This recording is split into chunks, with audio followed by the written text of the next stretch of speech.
সকাল 5টায় উঠে জিমে যাওয়া, 10 ঘন্টা পড়াশোনা, কিন্তু 3 দিন পরেই হাল ছেড়ে দেন। এটা আপনার দোষ না, আসল সমস্যা হলো আপনি ডিসিপ্লিন শব্দটার মানেই ভুল বুঝেছেন। আজ আমি প্রমাণ করে দেব ডিসিপ্লিন সহজ, যদি আপনি এই 4টি ডোমিনো হ্যাবিট ফলো করেন। ডিসিপ্লিন কেন কঠিন মনে হয়? কারণ আমরা একেবারে টার্গেট থেকে শুরু করি। যেমন প্রথম দিনেই 10 কিলোমিটার দৌড়ানো, প্রথম দিনই 5 ঘন্টা পড়াশোনা করা। এটা ঠিক মাউন্ট এভারেস্টের মতো, যেন কোনো প্রস্তুতি অভিজ্ঞতা ছাড়াই প্রথম দিনেই চূড়ায় ওঠার চেষ্টা করা। তাহলে সলিউশন, ছোট ছোট স্টেপে শুরু করুন। নাম্বার 1, 5 মিনিটের রুল প্রয়োগ করুন। মেডিটেশন, এক্সারসাইজ বা পড়াশোনা মাত্র 5 মিনিট করুন। এটা এতটাই সহজ যে আপনি চাইলেও না বলতে পারবেন না। এরপর ধীরে ধীরে সময় বাড়াবেন। বিজ্ঞান বলে ছোট ছোট অভ্যাস এবং জয়গুলো ব্রেনকে ডিসিপ্লিনের জন্য ট্রেন করে। নাম্বার 2, প্রতিদিন একই সময়ে ঘুম থেকে উঠুন। অ্যালার্ম বাজলেই স্নোজ বাটন এড়িয়ে সাথে সাথে উঠে পড়ুন। এই ছোট্ট জয় পুরো দিনের ডিসিপ্লিন ডিসিশনকে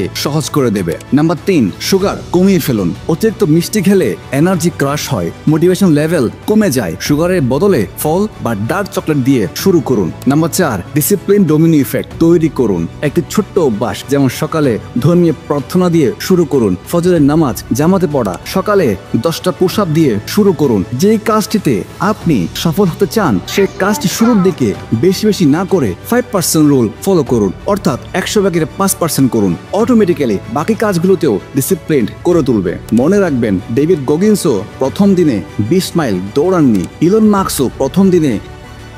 সুতরাং আপনিও পারবেন না, তবে ডিসিপ্লিন আপনাকে তাদেরকেও টপ করতে সাহায্য করবে। টাইনি উইন্স, ছোট ছোট জয়কে উপভোগ করুন, তা আপনাকে বিগ ভিক্টরির দিকে নিয়ে যাবে। ডিসিপ্লিন মানে নিজের সাথে যুদ্ধ নয়, বরং নিজেকে বোঝার একটি সুন্দর যাত্রা। লাইক, শেয়ার করুন এবং কমেন্টে লিখুন আজকে আপনি কোন ছোট স্টেপটি নিয়েছেন।